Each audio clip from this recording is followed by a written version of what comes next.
कार्यक्रम के प्रायोजक हैं कृषि एवं किसान कल्याण मंत्रालय, भारत सरकार। हर जोखिम से निकल कर फसल आए, सुरक्षित हो जाए। फसल बीमा से हर किसान अब आत्मनिर्भर हो जाए। संकट के समय प्रधानमंत्री फसल बीमा योजना किसानों के लिए वरदान है। अब सूखा पड़े या बाढ़ आ जाए, कोई डर नहीं। अब ओले पड़े या कीट पतंगे फसल खा जाए, कोई फिक्र नहीं, क्योंकि हमने लिया है प्रधानमंत्री फसल बीमा। बुआई से फसल कटाई तक हर जोखिम का दावा, न्यूनतम प्रीमियम पर अधिकतम भुगतान का वादा। योजना से हर साल जुड़ रहे हैं 5 करोड़ से ज्यादा किसान। अब आपकी है बारी। नजदीकी कृषि कार्यालय, सहकारी समिति, बैंक शाखा, अधिकृत बीमा कंपनी या जन सेवा केंद्र में स्वेच्छा से करा सकते हैं पंजीकरण। फसल बीमा पोर्टल या फसल बीमा ऐप द्वारा भी कराया जा सकता है पंजीकरण। प्रधानमंत्री फसल बीमा योजना, आपकी फसलों का संपूर्ण सुरक्षा कवच। कृषि एवं किसान कल्याण मंत्रालय, भारत सरकार। किसान वाणी कार्यक्रम सुनने वाले सारे बहन भाइयों ने वीरेंद्र भाई की राम राम। किसान भाइयों, जैसा आप जाने हैं कि आज दिन मंगलवार है और इस दिन हमारा कार्यक्रम रहा है फ़ोन इन, यानी किसी भी विषय से संबंधित जो विशेषज्ञ हमारे स्टूडियो में उपलब्ध हैं वो जो है आपके प्रश्नों की समस्याओं का जो है हल करें हैं। और आज हमारे जो विषय रहेगा वो है कृषि विभाग की किसानों के लिए मुख्य योजनाएं। और इससे संबंधित जो हमारे पास विशेषज्ञ हैं वो है डॉक्टर प्रदीप मिल, उप निदेशक कृषि एवं किसान कल्याण विभाग, कुरुक्षेत्र। और इनसे बातचीत करेंगे गिरधारी भाई। पर उससे पहले जो फ़ोन नंबर रहेगा हमारा स्टूडियो का जिससे आप संपर्क कर सकें हैं वो है 01744221322। फ़ोन नंबर एक बार किसान भाई फिर नोट कर लें, 01744221322। तो आओ सुनाए कार्यक्रम फ़ोन इन। कार्यक्रम के सभी सुनने वाले गिरधारी की राम राम। साथियों, आपने पता है कि आज मंगलवार है और कार्यक्रम में फ़ोन इन, यानी आपके फ़ोन सीधे हमारे पास होंगे और आपकी समस्या का समाधान हम अपने विशेषज्ञ के द्वारा कराएंगे। साथियों से ये प्रार्थना रहेगी कि जो फ़ोन करें वो विषय से संबंधित ही करें, उससे हटके कोई फ़ोन ना करें। आज का जो हमारा विषय है वो है कृषि विभाग द्वारा किसानों के लिए मुख्य योजनाएं, और ये सब जानकारी आप तक पहुंचाएंगे डॉक्टर प्रदीप मिल, जो उप निदेशक हैं कृषि एवं किसान कल्याण विभाग कुरुक्षेत्र में। एक बार फिर आपको बता दें कि हमारे जो स्टूडियो का फ़ोन नंबर रहेगा वो रहेगा 221-322-221-322। जो साथी कुरुक्षेत्र से बाहर के हैं या मोबाइल से जो फ़ोन करना चाहेंगे उनके लिए STD कोड लगाना आवश्यक होगा, और STD कोड हमारा है 01744, यानी फ़ोन रहेगा 01744-221-322। डॉक्टर साहब, आपका स्टूडियो में स्वागत है। राम राम जी। डॉक्टर साहब, आपका विभाग कृषि विभाग है, बहुत सी योजनाएं किसान साथियों को लेकर आते हैं ताकि किसान साथी को जो आर्थिक मजबूती मिले, लाभ मिले, यानी जो हमारा किसान है किसी क्षेत्र में पिछड़े ना। तो इसके लिए वो खेती तो करता है, लेकिन खेती से संबंधित बहुत सी योजनाएं आप लेके आते हैं। तो आज हम आपसे जानना चाहेंगे वो कौन कौन सी मुख्य योजनाएं हैं जो किसानों के लिए लाभदायक हैं। देखिए, केंद्र सरकार व राज्य सरकार द्वारा किसानों की भलाई के लिए समय समय पर अनेक स्कीमें चलाई जा रही हैं। मैं यहाँ पर इस कार्यक्रम में जो मुख्य स्कीमें हैं उसके बारे में बताऊंगा, और यदि किसान भाइयों को इस स्कीम के बारे में ज़्यादा जानकारी चाहिए तो वो अपने गांव के जो कृषि विकास अधिकारी हैं उनसे संपर्क बना सकते हैं। तो जो सबसे पहले जो स्कीम इस समय चल रही है उसमें मेरी फसल मेरा ब्यौरा है, प्रधानमंत्री फसल बीमा योजना है, प्रधानमंत्री किसान सम्मान निधि है, पराली प्रबंधन के बारे में स्कीम चल रही है, और एक स्कीम जो अभी आई है ढेंचे के बारे में, फसल विविधीकरण के बारे में, ये स्कीम भी अब कल से शुरू हो जाएगी। इसके साथ साथ हरा चारा की ग्रोथ के बारे में, डेवलपमेंट के बारे में स्कीम चल रही है। नेशनल फूड सिक्योरिटी मिशन चल रहा है, मेरा पानी मेरी विरासत चल रही है, और हरियाणा बीज विकास निगम के माध्यम से जो गेहूं के सीड पे सब्सिडी है वो स्कीम चल रही है। बायोगैस की स्कीम चल रही है, सोयल हेल्थ कार्ड के बारे में है, अंडरग्राउंड पाइपलाइन के बारे में है, जिप्सम के बारे में है। ये मुख्यतः स्कीम है। सब एक आत्मा स्कीम भी होगी, एक धान की सीधी बिजाई की स्कीम भी होगी आपकी सीधी। हाँ जी, ये भी दोनों स्कीमें चल रही हैं। सबसे पहले हम मुख्य जो स्कीम है उस पर बात करते हैं, क्योंकि उसका रजिस्ट्रेशन आजकल चल रहा है, जिसमें आप कहते हैं मेरी फसल मेरा ब्यौरा। जी, ये स्कीम क्या है? देखिए स्कीम के बारे में किसान को ये सुविधा दी गई है कि वो अपने खुद के मोबाइल फ़ोन से या अपने नज़दीक किसी भी और कंप्यूटर सेंटर पे जाके वो अपनी फसल का ब्यौरा उस साइट पर दे सकता है। उस साइट का नाम है मेरी फसल मेरा ब्यौरा।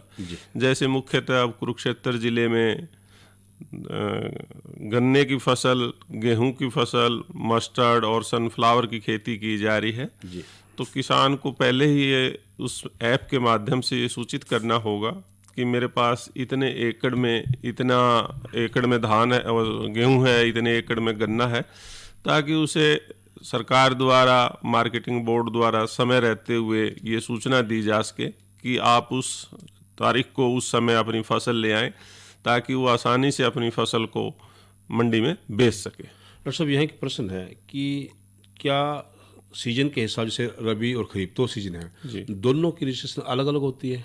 हाँ, दोनों फसलों के लिए अलग समय है। जैसे कि अभी ये रजिस्ट्रेशन जो चल रही है, पहले 28 फरवरी तक थी ये, लेकिन अब इसकी तारीख आगे बढ़ा दी गई है 1 वीक के लिए।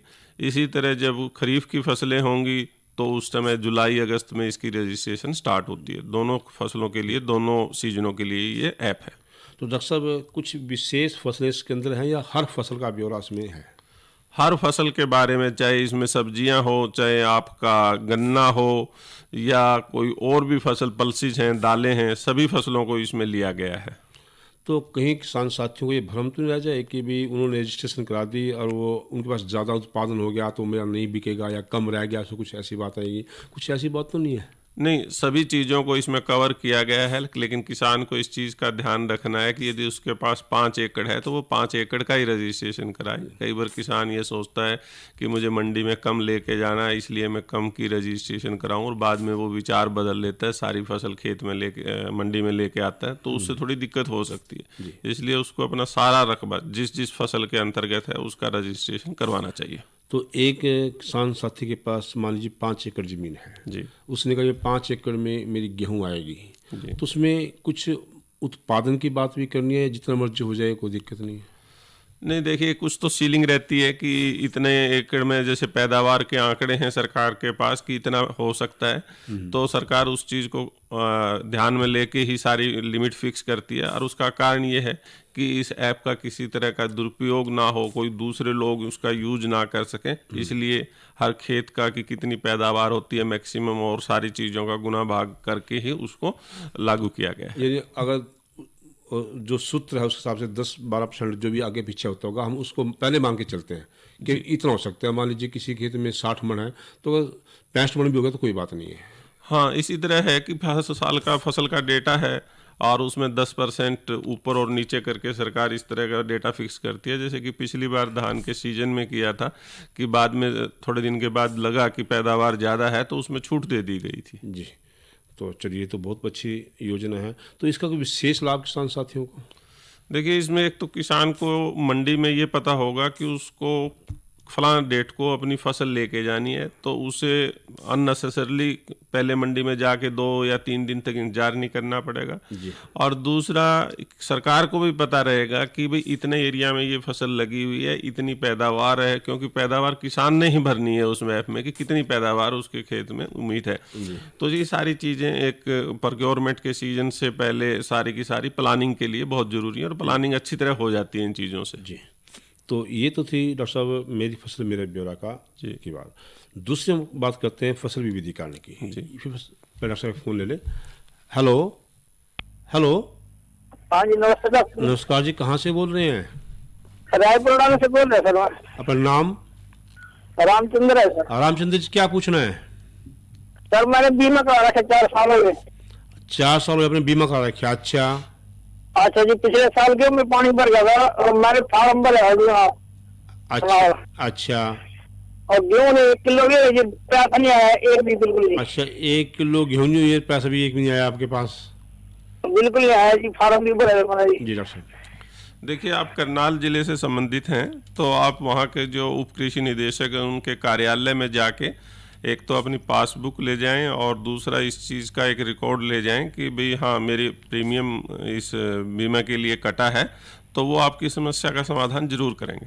सर कापी तो कोई आई नहीं बीमे की, बैंक वाले काटते हैं। नहीं, वो जो पासबुक है आपकी बैंक के खाते की है, उसमें से पैसा अच्छा, कटा होगा तो पता चल जाएगा कि हाँ बीमे के लिए पैसा कटा है इस किसान का। ठीक है सर, ठीक है, ठीक है। ठीक है। तो डॉक्टर साहब हम बात कर रहे थे जो फसल विविधीकरण है उसके ऊपर, ये क्या योजना है? देखिए, फसल विविधीकरण में क्या है कि जो ये एरिया है हमारा जीटी बेल्ट का, तो इसमें 2 ही फसलें मुख्यतः हैं, धान और उसके बाद में गेहूं। लगातार इन्हीं फसलों के पैदा करने से जो जमीन की उर्वरा शक्ति है वो काफ़ी नष्ट होने जा रही है। तो इसी को ध्यान में रखते हुए और जैसे कि पानी की वाटर टेबल भी नीचे जा रही है, सरकार ने लास्ट ईयर और पहले से भी स्कीम चलाई हुई है फसल विविधीकरण। इस स्कीम में सरकार ने किसानों के लिए धान की बजाय जो मक्के की बिजाई करेगा उसको प्रति एकड़ 7,000 रुपये का प्रोत्साहन राशि देने का फैसला किया था।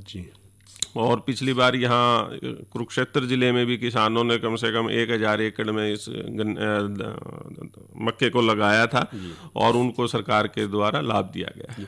यानी जो उसका उत्पादन होगा उसके पीछे तो मिलेंगे, उसके अलावा 7,000 रुपये पर एकड़ सरकार भी देगी। हाँ, सरकार उस जो पैदावार है उसको भी मंडी में खरीदने। डॉक्टर साहब एक फोन ले लें पहले। हेलो हेलो, ये कहाँ से बोल रहे हैं? हाँ जी नमस्कार जी, कैथल से बोल रहा हूँ जी। अपना नाम? शशिपाल। शशिपाल जी कैथल से या आसपास किसी गांव से हैं? कैथल से जी। हाँ जी, क्या पूछना है? डॉक्टर साहब नमस्कार जी। नमस्कार। मेरा क्वेश्चन ये है जी कि आपने अभी मेरा पानी मेरी विरासत के बारे में बताया था कि स्कीम है गवर्नमेंट की जी। तो उसमें ये पूछना है जी कि जो पंचायती लैंड में जिन्होंने मक्की लगाई थी जी, उनको सब्सिडी कैसे मिलेगी जी? देखिए, स्कीम में जो पंचायत की ज़मीन में जिन्होंने लगाया था तो पहले ही इस स्कीम में ये कंडीशन थी कि जो पंचायत है, जो पंचायत का अकाउंट है उसमें ये सब्सिडी 7500 रुपये की जाएगी, किसान के खाते में ये सब्सिडी नहीं जाएगी। तो किसान को नहीं मिलेगा जी कुछ? नहीं, किसान को नहीं मिलेगा। किसान को तो पहले ही जब ये कंडीशन लगा दी गई थी, जब जमीन का ठेका उठा था तो काफ़ी गाँव में हमने देखा है कि वो जो ठेके की राशि है वो काफ़ी कम ठेके पे खेत उठे, इसी वजह से कि शायद मक्के की फसल हो या ना हो, थोड़ा सा शंका थी किसानों के। ठीक है, धन्यवाद जी। ओके। फिर हम बात करते थे कि मक्के के ऊपर सरकार ने जो योजना दी 7,000 प्रति एकड़ के हिसाब से, जी, ये केवल मक्के के ऊपर है या कुछ और फसलें भी हैं उसके अंदर जिनको हम प्रयोग कर सकते हैं? देखिए, इसमें जो आपका दूसरा इलाका है आपका हिसार, फतेहाबाद, सरसा, उसकी तरफ उसमें धान की जगह यदि आप कपास की खेती करते हैं, कॉटन की खेती करते हैं तो उसके लिए भी था। यदि आप दालों की खेती करते हैं उसके लिए भी है। यदि आप सब्जियों की खेती करते हैं धान की बजाय तो उसके लिए भी है। तो स्कीम का मुख्य उद्देश्य यही था कि धान एक बहुत ज़्यादा पानी को कंज्यूम करने वाली फसल है, यदि हम उसको रिप्लेस करके अपने संसाधनों को बचा सकें तो दूसरी फसलें लगाएं। जी, यानी क्षेत्र के हिसाब से ये योजना है, कहीं पे मक्की की है, कहीं पे कपास की है, कहीं पे दाल की है, कुछ ऐसे है जी, जहाँ पे इस क्षेत्र में मक्की हो सकती है, उस क्षेत्र में कपास हो सकता है, तो उस हिसाब से सरकार ने योजना तैयार की थी। जी जी। तो इस स्कीम का कुछ और डॉक्टर साहब कुछ विशेष लाभ या शर्त कुछ इसकी? देखिए, स्कीम का लाभ तो मुख्यतः यही है कि दिनों दिन जो पानी की वाटर टेबल है वो नीचे जा रही थी और एक समय ऐसा आएगा यदि इसी तरह, क्योंकि 1 किलो धान को पैदा करने में 5,000 लीटर पानी लगता है, तो यदि इसी तरह लगे रहे तो आने वाली जो पीढ़ियां हैं उसके लिए ज़मीन में पानी नहीं बचेगा और दूसरा जो ज़मीन की उर्वरा शक्ति है वो भी काफ़ी ख़राब हो जाएगी। तो इसी को रखते हुए कि आने वाली पीढ़ियों के लिए संसाधन बचे रहें, इस स्कीम को लाया गया है। और वैसे भी हमें मक्के की बहुत जरूरत होती है, मक्के की कमी हो रही थी, इस बार मक्का भी हमें अच्छा तरह मिल जाएगा। हाँ, मक्का कई तरह की दवाइयों में जो इसका स्टार्च है वो बनाने में काम आता है और हम बाहर से मक्का लेके आते हैं हरियाणा में, चाहे स्टार्च फैक्ट्री के लिए और चीज़ों के लिए, तो यहीं पे पैदा करने से किसान का भी भला होगा और उस इंडस्ट्री का भी भला होगा जो यहाँ पे काम कर रही है। डॉक्टर साहब, एक प्रश्न है कि जो आत्मा स्कीम है, ये आत्मा स्कीम क्या है? देखिए, ये एग्रीकल्चर टेक्नोलॉजी मैनेजमेंट एजेंसी है ये केंद्र सरकार द्वारा 90 और 10% अनुदान स्टेट गवर्नमेंट द्वारा दिया जाता है। इस स्कीम में मेनली 2 कंपोनेंट हैं डायरेक्टली जो फार्मर के बेनिफिट के लिए हैं। एक तो डिमोन्स्ट्रेशन है कि जिसमें हम 3,000 रुपये का सामान किसान को देते हैं ताकि जो भी लेटेस्ट टेक्नोलॉजी है कृषि यंत्रों से संबंधित या कुछ नहीं और? कोई किसी भी चीज का डिमोन्स्ट्रेशन अच्छा। जो कि लेटेस्ट टेक्नोलॉजी है, चाहे आपकी मशीनों का हो, चाहे बीज की वैरायटी का हो, चाहे कोई फर्टिलाइजर का हो, कोई दवाई का हो, तो वो उसका डिमोन्स्ट्रेशन किसान के खेत में करते हैं ताकि किसान समय देख के आगे उस पद्धति को अपनाए। दूसरा इसमें एक्सपोजर विजिट का प्रोविजन है कि किसानों को भ्रमण के लिए, चाहे जिले के अंदर कोई अच्छी खेती हो रही हो, चाहे जिले के बाहर स्टेट में हो, चाहे देश में हो, तो वहाँ हम किसानों को लेके जाते हैं। तो ये 2 कंपोनेंट है मेनली जो किसान के लिए हितकारी हैं। सब मेरा सवाल रहेगा कि जो भ्रमण पे किसान साथी जाते हैं उसका चयन कैसे होता है? देखिए, कोई भी किसान 10 किसान इकट्ठा होके जो अपने गांव के कृषि विकास अधिकारी हैं उसके पास आके ये अपनी एप्लीकेशन दे सकते हैं कि भाई हमें वहाँ पे जाना है और वहाँ पे ये काम चल रहा है, हम देखना चाहते हैं। तो एक तो किसान की पहल है, दूसरा विभाग को भी पता है कि कई जगह बड़ी अच्छा टेक्नोलॉजी, लेटेस्ट टेक्नोलॉजी से काम हो रहा है, तो विभाग खुद भी किसानों को वहाँ पे लेके जाता है। तो किसान साथी क्षेत्र का चयन खुद करते हैं जब उनको एप्लीकेशन देनी होती है? देखिए, दोनों तरह का है, किसान खुद भी कर सकते हैं और विभाग भी कर सकता है, इसमें छूट है। तो जो विभाग जो अपनी तरफ से भेजता है उसकी प्रक्रिया क्या रहती है? देखिए, विभाग जब भी जो कृषि विकास अधिकारी है वो ये सोचता है कि मेरे एरिया में किसानों को इस चीज़ का काम करना चाहिए और इस काम को करने के लिए यदि कहीं देखने की ज़रूरत है तो वो किसी कृषि विकास अधिकारी खुद चयन कर लेता है। उसके बाद में आने जाने का खर्चा और वहाँ रहने का 1,000 रुपये प्रति दिन के हिसाब से विभाग वहन करता है और किसानों को उस लेटेस्ट टेक्नोलॉजी के बारे में जानकारी मुहैया कराते हैं। यानी 1,000 रुपया प्रति किसान, उसका रहना, खाना पीना, जो घूमना है वहाँ का वो चलेगा, बाकी आने जाने का तो उसका सब विभाग देगा ही। जी जी। तो डॉक्टर साहब, दूसरी हम कहते हैं कि जो हमने कहा कि जो हमारे विशेषज्ञ हैं वो किसान साथी की खेत में जाएंगे जी, वहाँ जाके उस चीज़ को दिखाएंगे ताकि वो साथी देख करके ये समझ ले कि इस योजना का, इस चीज़ का, या बीज है, खाद है, तो कोई तकनीक है, इससे क्या लाभ है। तो ये तो होगी आत्मा स्कीम। अब बात करते हैं एक फसल अवशेष प्रबंधन, जो बहुत ही जलवंत मुद्दा भी है, इसके ऊपर बार बार विभाग भी जोर दे रहा है। ये क्या चीज़ है, इसके हम कैसे कर सकते हैं? देखिए, एक स्कीम क्रॉप पहले एक फ़ोन ले लें। Hello hello hello. हाँ जी सर, नमस्कार जी। नमस्कार जी, कहाँ से बोल रहे हैं? गढ़ी गुजरात से बोल रहे जी। इंद्री से। अपना नाम? अनिल। अनिल जी, क्या पूछना है? गोबर गैस प्लांट लगवाना था सर, ये इसके बारे में कहाँ, सब्सिडी के बारे में कहाँ पता करना पड़ेगा? अच्छा डॉक्टर साहब, देखिए, बायोगैस प्लांट लगाने के लिए आपके पास या तो आपके जो कृषि विकास अधिकारी, आप उनसे संपर्क करें, या करनाल में जो असिस्टेंट एग्रीकल्चर इंजीनियर का ऑफिस है आप वहाँ से संपर्क कर सकते हैं। इसमें जो जनरल कैटेगरी के किसान हैं उनके लिए 12,000 रुपये प्रति बायोगैस की सब्सिडी है और जो अनुसूचित जाति के किसान हैं उनके लिए 13,000 रुपये की सब्सिडी है। ठीक है सर, साथ के साथ मिल जाएगी सब्सिडी? सब्सिडी आपको बनाने के बाद मिलेगी, मौके पे वो मुआयना करेंगे कि ये प्लांट चल पड़ा है और उसके चलने के बाद, वर्किंग में आने के बाद में आपको सब्सिडी बैंक खाते में ट्रांसफर कर दी जाएगी। ठीक है सर, धन्यवाद जी। तो फसल अवशेष प्रबंधन के बारे में हम चर्चा कर रहे थे, तो ये क्या है, इससे हम कैसे वो कर सकते हैं, प्रबंधन से कर सकते हैं? देखिए, फसल अवशेष प्रबंधन एक बहुत ही ज़रूरी कंपोनेंट है। आपने देखा होगा कि धान की सीजन में जब फसल पक कर तैयार हो जाती है तो किसान भाई उसको आग लगा देते हैं जी। आग लगाने से एक तो वातावरण में प्रदूषण पैदा होता है, दूसरा जो ज़मीन की उर्वरा शक्ति है वो भी नष्ट हो जाती है जी। फसल जलाने से लगभग 1000 डिग्री सेंटीग्रेड तक टेम्परेचर ज़मीन का पहुंच जाता है। उसमें जो ऑर्गेनिक कार्बन है और जो बेनिफिशियल बैक्टीरिया हैं वो भी मारे जाते हैं जी। तो इसी को ध्यान में रखते हुए सरकार ने क्रॉप रेजिड्यू मैनेजमेंट स्कीम को चलाया है। इस स्कीम में 2 तरह की सब्सिडी हैं। एक तो कस्टम हायरिंग सेंटर स्थापित करने के लिए है, कोई भी 10 किसान इकट्ठे होके अपना एक समूह बना सकते हैं, सोसाइटी बना सकते हैं और इसमें 11 तरह के इम्प्लीमेंट हैं जिनका मैं अभी नाम बता रहा हूँ। SMS, super seeder, happy seeder, straw chopper, mulcher, reversible plough, rotary slasher, zero drill, reaper binder, straw baler, हेरेक। तो ये किसान जो CSC स्थापित करेगा उसके लिए 80% अनुदान का प्रावधान है जी। और जो किसान इंडिविजुअल इम्प्लीमेंट लेना चाहते हैं उनके लिए फोन ले ले। हेलो हेलो चंदेड़िया जी। हाँ जी, जिंदड़ी से कौन बोल रहे हैं?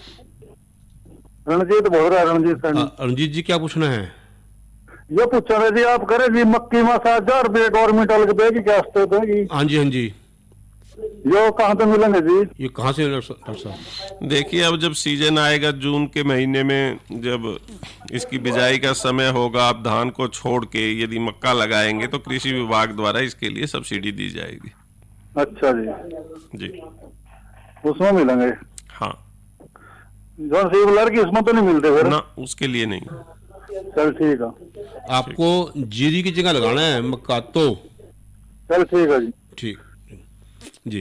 तो जो इंडिविजुअल किसान हैं उनके लिए 50% अनुदान का प्रावधान है जी। इसी तरह एक स्कीम और विभाग द्वारा चलाई जा रही है जो इस समय भी चल रही है, सब मिशन ऑन एग्रीकल्चर मैकेनाइजेशन।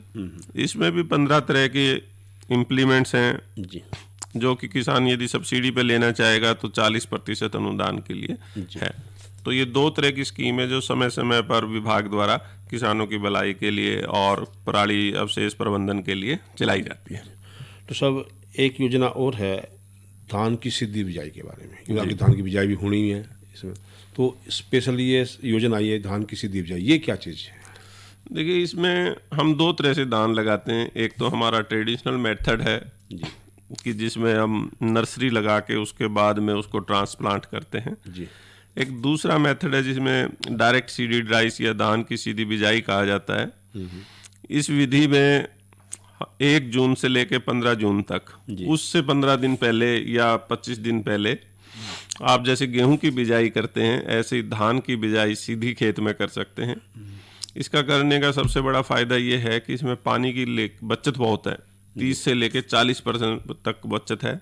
और जो स्कीम विभाग थोड़ी देर पहले जिसका हम जिक्र किया था, मेरा पानी मेरी विरासत की, पानी को बचाना है, इस स्कीम का उद्देश्य भी पानी को बचाने के लिए धान की सीधी बिजाई का है। जी, तो यानी सबसे मुख्य उद्देश्य ये रहेगा कि किसान साथियों का जो है लगभग 40% के आसपास जो पानी बच जाएगा। जी, जमीन का फायदा है, किसान साथी का भी फायदा है, और बहुत से किसान साथी पानी मोल भी लेते हैं जी, उनको भी ये फायदा हो जाएगा। हाँ, खर्चा घटेगा यदि धान की सीधी बिजाई करेंगे। बिल्कुल, यानी उत्पादन ज़्यादा होगा और जो लागत कम आएगी, थोड़ा किसानों की आमदनी में वृद्धि होगी। जी, तो सिर्फ इसके अलावा जो मेरा पानी मेरी विरासत के ऊपर कुछ और हम थोड़ा कहना चाहें कि ये भी एक मुख्य जलवंत मुद्दा है आज के विषय में। देखिए, इसी योजना के अंतर्गत आपके जो ब्लॉक है, पहले फोन ले ले। हेलो हेलो हेलो हेलो, नमस्कार सर। नमस्कार जी, कहाँ से बोल रहे हैं? मैं कोल गांव से बोल रहा हूँ जी, रमेश कश्यप। अजय रमेश जी, क्या पूछना है? सर मैं ये पूछना चाहता हूँ डॉक्टर साहब हाँ जी। कि जो लोग ठेके पे लेते हैं जमीन, जी, हाँ हाँ, और जो सरकार की स्कीमें हैं, क्या वो स्कीमें डायरेक्ट किसान के खाते में जाएगी या जो लोग ठेके पे लेके खेती कर रहे हैं उनके खाते में जाएगी? जी, किसको बेनिफिट होगा सर? जी, देखिए, यदि किसान ने काश्तकार के साथ में रिटर्न में एग्रीमेंट किया हुआ है तो वो जो काश्तकार है जिसने ठेके पे ज़मीन ली है उसके खाते में जाएगा सारे का सारा जो भी सब्सिडीज हैं और जो भी वो हैं। और यदि कोई किसी तरह का एग्रीमेंट नहीं है, क्योंकि जो भी हमारी स्कीमें हैं उसकी सबसे बड़ी पहली कंडीशन यही है कि खेती करने वाला किसान हो। किसान की परिभाषा यही है कि या तो उसके पास अपनी ज़मीन हो या फिर ठेके पे ली हुई ज़मीन हो, और ठेके पे ली हो तो उसका एग्रीमेंट हो। तो डॉक्टर साहब, क्या वो एग्रीमेंट हमें पहले जमा कराना पड़ेगा विभाग को? हाँ, स्कीम आने से पहले आपके पास एग्रीमेंट होना चाहिए। ये ना हो कि स्कीम आने के बाद आप जागें, तो फिर वो उस तरह की चीज़ें कुछ संदेह पैदा करती हैं। तो आप पहले से ही अपने कागजात तैयार रखें। थैंक यू डॉक्टर साहब, बहुत बहुत धन्यवाद। ओके जी, हम मेरा पानी मेरी विरासत की हम बात कर रहे थे। हाँ, देखिए कि हमारे पास यहाँ 4 ब्लॉक थे जिनमें ये स्कीम लागू की गई है। शाहबाद, पीपली, बबैन और पेहवा ब्लॉक। जी। तो इस स्कीम में किसानों को धान की बजाय मक्का लगाने के साथ साथ 7,000 रुपये का अनुदान दिया गया। इसके साथ साथ एक इसमें और प्रावधान है कि कोई भी किसान अपने खेत में जो रिचार्ज वेल है लगवाना चाहे तो वो भी एप्लीकेशन विभाग में दे सकता है और उसके खेत में free of cost irrigation department द्वारा रिचार्ज वेल लगवाया जाएगा ताकि जो घटता हुआ जल स्तर है उसको हम बचा सकें। जी। तो डॉक्टर प्रदीप मिल जी, आप हमारे स्टूडियो में आए, आपने हमारे किसान साथियों को बहुत अच्छी जानकारी दी, इसके लिए आपका बहुत बहुत धन्यवाद। ये तो सुन रहे थे किसान भाई फोन इन कार्यक्रम, और आज का हमारा विषय था कृषि विभाग की किसानों के लिए मुख्य योजनाएं। किसान भाइयों, जैसा कि डॉक्टर साहब ने विभिन्न योजनाओं के बारे में बात करी, तो जाहिर है कि सभी किसान भाई जो है उससे ज़्यादा से ज़्यादा फ़ायदा उठा सकेंगे और नई नई योजनाओं को लाभ लेकर जो है और भविष्य में जो है नए नए काम अपने खेतों में करके उनसे ज़्यादा से ज़्यादा फ़ायदा ले सकेंगे। और इस कार्यक्रम के प्रायोजक थे कृषि एवं किसान कल्याण मंत्रालय, भारत सरकार। अरे अरे अरे क्या कर रहा है? इधर इधर इधर हम बोल रहा है तेरे बीजू का पुतला बोल रहा है? पक्षियों से तो हम खेत को बचा लेते हैं, पर इन घातक रसायनों से कैसे बचाएं? मतलब? देख बेटा, तू जो ये अंधाधुंध रसायन मिलाता है ना, मिट्टी की सेहत बिगड़ने लगी है और जब माटी ही कमजोर पड़ जाएगी तो उपज कैसे सेहतमंद होगी? अरे पहले ऐसा नहीं था, पूछना अपने बड़े बुजुर्गों से कैसे फसल लहलहाती थी, शुद्धता झलकती थी। हाँ, माटी भी तंदुरुस्त और लोग भी। अरे अब पहली वाली बात कहाँ? पर अब तो सब यही डाले हैं। सब नहीं, आज भी लाखों जागरूक किसान परंपरागत विधि से फसल उगा रहे हैं, खर्चा कम और उपज की कीमत भी बेहतर पा रहे हैं। सच है? रे बेटे, एक्सपीरियंस से बता रहे हैं, धूप में बाल सफेद नहीं किए हैं। हाँ। ठीक है भाई, मैं भी आज से जैविक खेती शुरू करूंगा। माटी से प्रेम की परंपरा है, परंपरागत खेती। और किसान भाइयों की जानकारी के लिए बता दें कि कल हमारे किसानवाणी कार्यक्रम में चर्चा का विषय रहेगा अंगूर के बागों की देखभाल कैसे करें, और इसके अलावा दूसरी चर्चा का विषय नई फसल नई उमंग के तहत रहेगा सूरजमुखी की बिजाई में सावधानियां। और इसी के साथ हमारे आज के किसानवाणी कार्यक्रम का समय समाप्त होया, तो वीरेंद्र भाई और गिरधारी भाई ने इजाज़त दो। अच्छा भाइयों, राम राम।